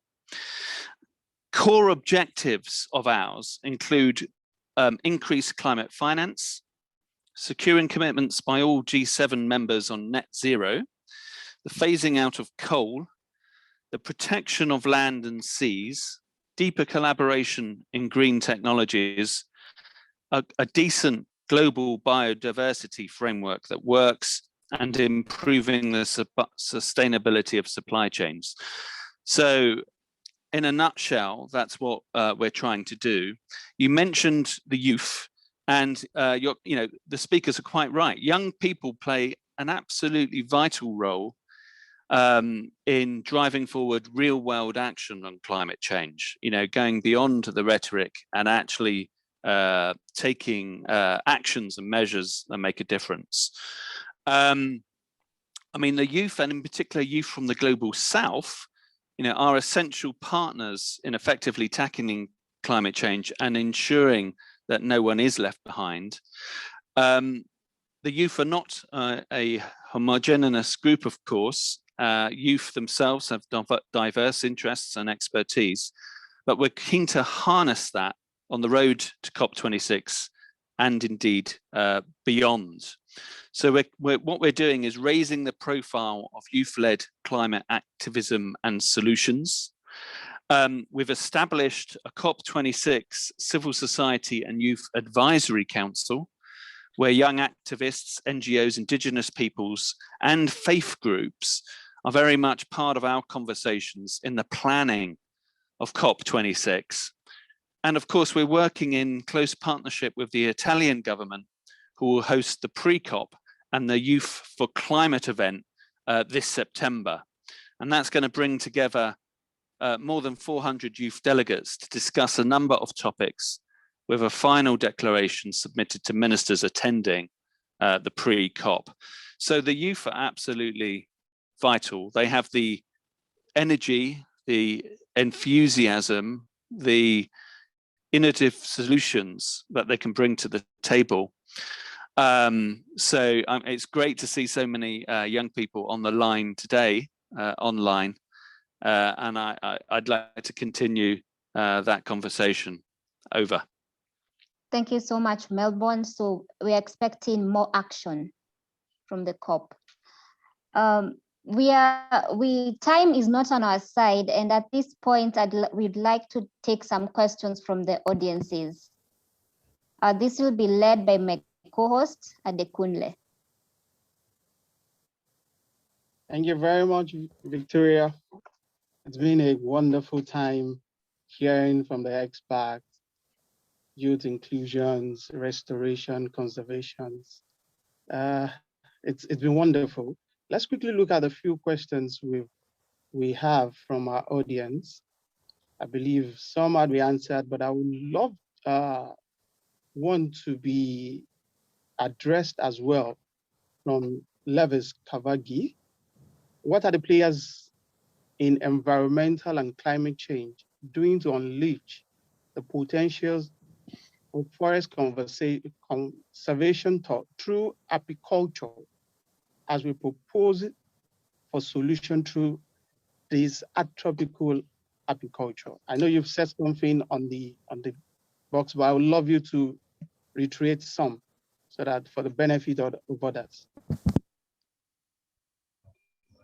Thank you for this question. I think that there are quite a number of initiatives, especially in Africa. I will limit myself to Africa continent. Okay. One which has been said about the Great Green Wall, let me not dwell on that, but we have the Africa Forest Restoration 100, AFR 100, which aims to restore 100 million hectares of forest landscapes by the year 2030. And quite a number of initiatives being undertaken under that initiative. Secondly, we have what you call the REDD+, reducing emissions from forest degradation and forest destruction, REDD+. And what's my liking about this program, I used to coordinate part of this program 5 years back. What I like about this program is the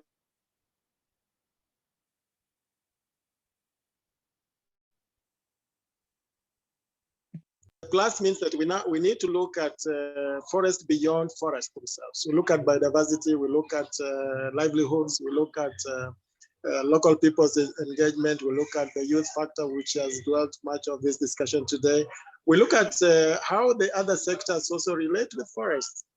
By the way, the fact that we do not give much attribute to the contribution of nature towards economic development itself a problem. And this is also pointing me to the third example, which is the Gaborone Declaration on Environmental Sustainability in Africa. The Gaborone Declaration is an initiative which points towards taking into consideration how much nature contributes to economic growth. The gross domestic product, GDP, as a measure of development has been identified as being weak, especially contributing also to environmental degradation, because most private sector, public sector, and other sectors, they do not take into consideration the contribution of nature. And if we don't take into consideration the contribution of nature to development, then you don't see why you should invest in conservation of nature.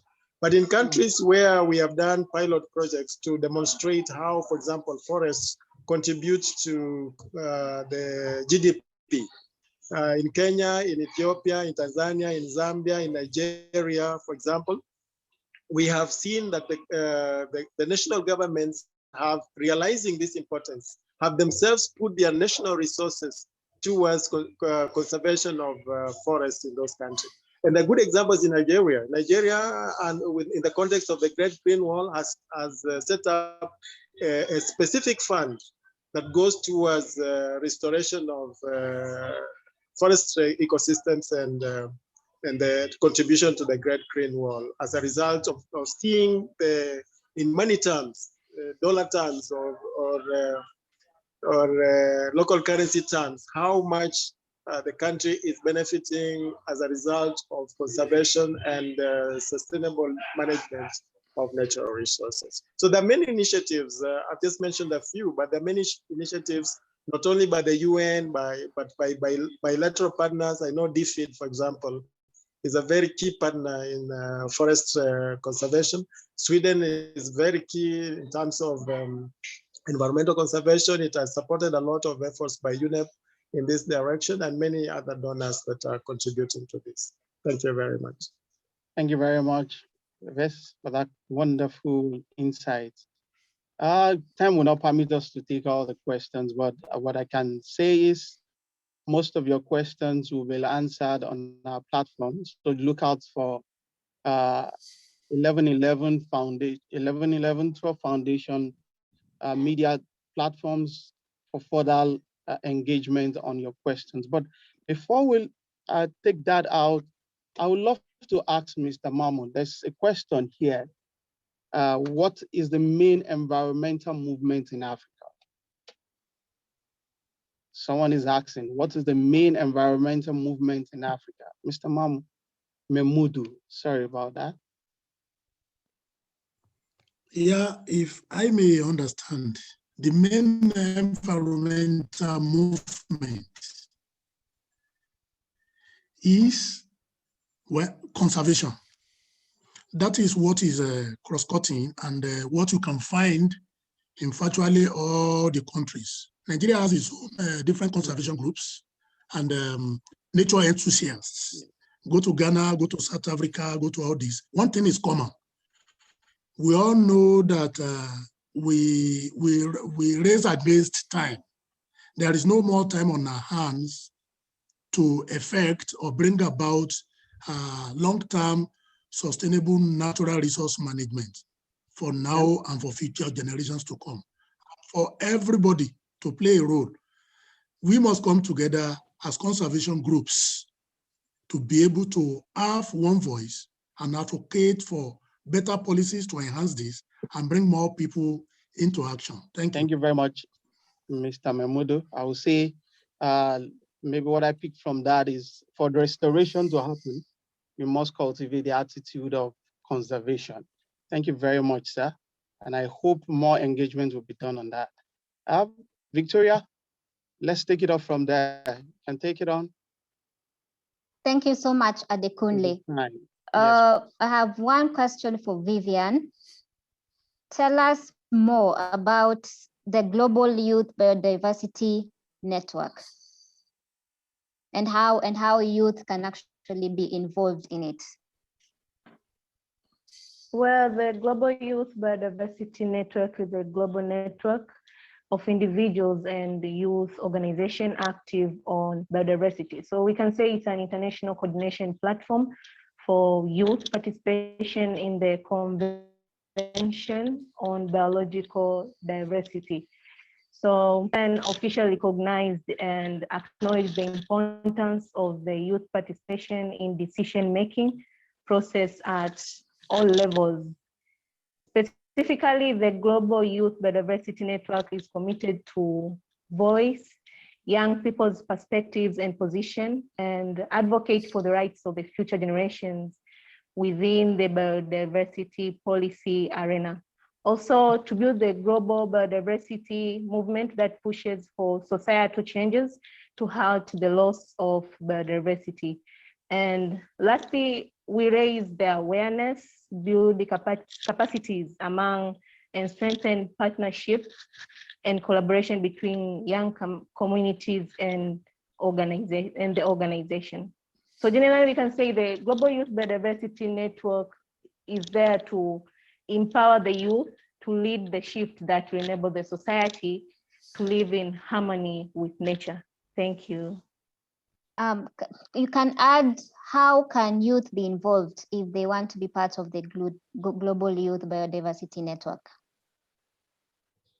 Well, the youth can be involved, and they are already involved because we have tried to cooperate with other NGOs that are trying to raise up the awareness in the society. So the youth will play their role in terms of the conservation of nature and in terms of trying to mobilize themselves and to know how we will change the policies that we are striving right now to be included in the policies. The youth to be included in the policies whereby the environmental issues we can subject our problems, we can subject whatever we need when it comes to the environmental issues. I mean, the environmental issues right now are it's really a critical thing for us, and our perspective needs to be taken into consideration too. Thank you, Vivian. Sorry, maybe can I jump in a little bit because we support this and we see it as a very important part of biodiversity program. I think the youth one is to form a national chapter. Countries have national chapters of the Global Biodiversity Youth Networks, which then contribute to the global perspective. So there's a process at the national level where the youth agree on the priorities for their countries. And then when they join with the regional, for example, in the African context, we have a chapter for the Africa, and they can be able to engage with the African colleagues and contribute their voices to the processes. And then eventually to the Global Biodiversity Youth Network. And when it comes to meetings of the Convention on Biological Diversity, for example, then they are given also a slot during the official meetings of the Conference of the Parties. The youth are given a slot to be able to read their statement. And this statement is taken into consideration when discussing and coming to agreement on different decisions of the of the Convention on Biological Diversity. So it's an important voice, it's an important vehicle, and youth from a country can organize themselves. Get in touch if you want. You can get in touch with us. We will facilitate you. But for those who are in Tanzania, for example, they can get in touch with Vivian. She will be able to give how they meet and when they meet and the program of that. It is in this context that we are, together with other organizations in Africa, we are organizing a mentorship program. It is in advanced stage. We are yet to fundraise for this, but this is the next step that we are taking for Africa region to make sure that the African youth are adequately involved in the conservation matters and the discussions around biodiversity issues. Thank you very much. Thank you so much, Levi. I'd like to go to the parting shot for each of our panelists. What is your recommendation in terms of actions that are still needed for sustainable ecosystem restoration in Sub-Saharan Africa? If you could keep it short to one sentence, that would be, we would love that. Starting with Dandir. Thank you. What a challenge. One sentence. This is one sentence. I support all the sentiments that all my panelists have really expressed in terms of gender, youth, inclusion, very important. Indigenous knowledge. Thank you so much, Levis, for emphasizing on that. And secondly, on what can we do together? I want to say the Red Cross movement offers all of us at this table that great resource in human capital. 1.4 million volunteers are in our communities across Africa. I think every one of us can see this as a way and a tool and a driver for translating policy into action. Thank you so much, everyone. It's been so powerful listening to all of you. Thank you. Mr. Memudu. Yeah, it's been wonderful being with us, being with all of us this morning. Nature is in crisis, we all agree. My submission on this note will be that we can be part of the solution.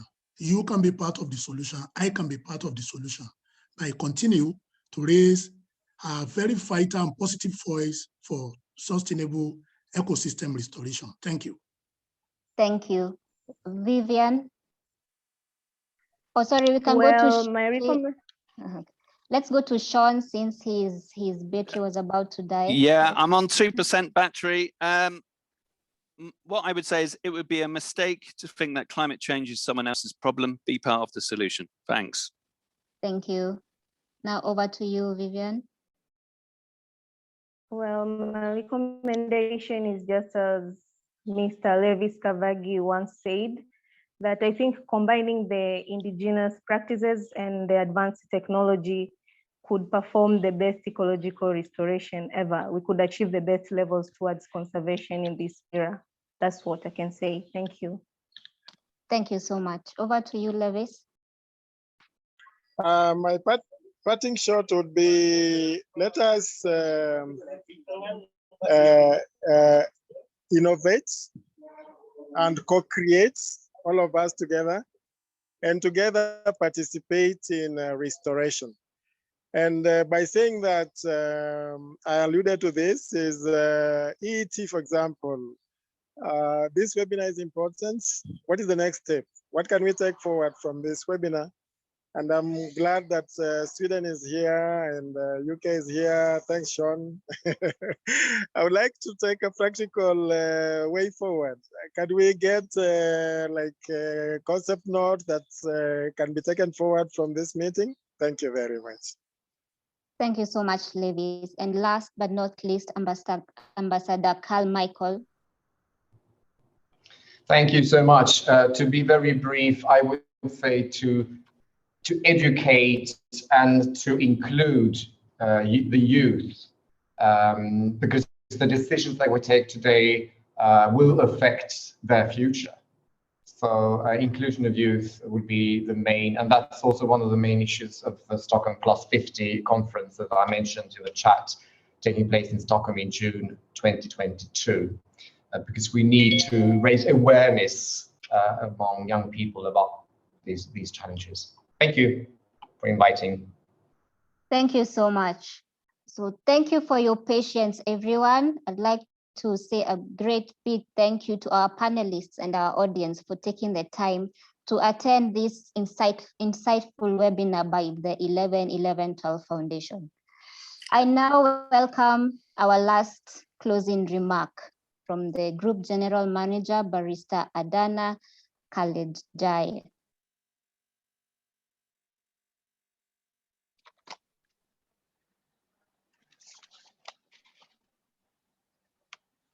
What a very interesting discourse this has been.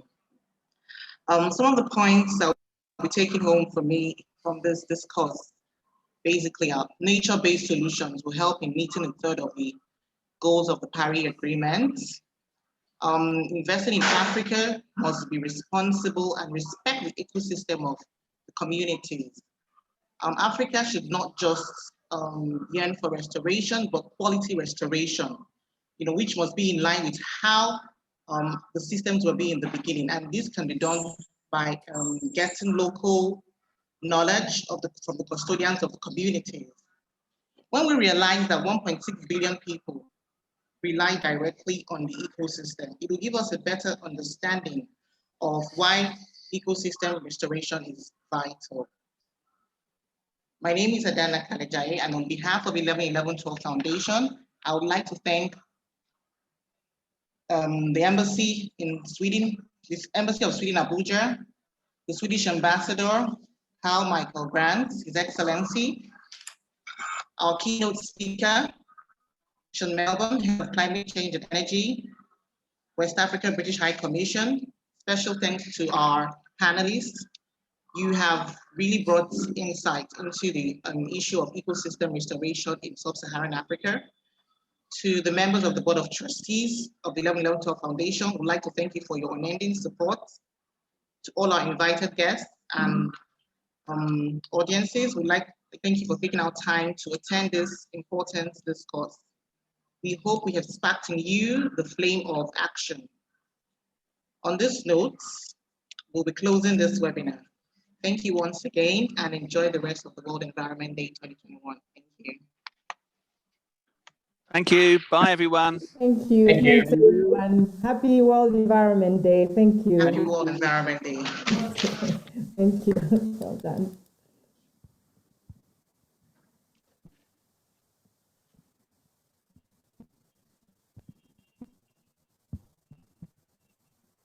Bye-bye.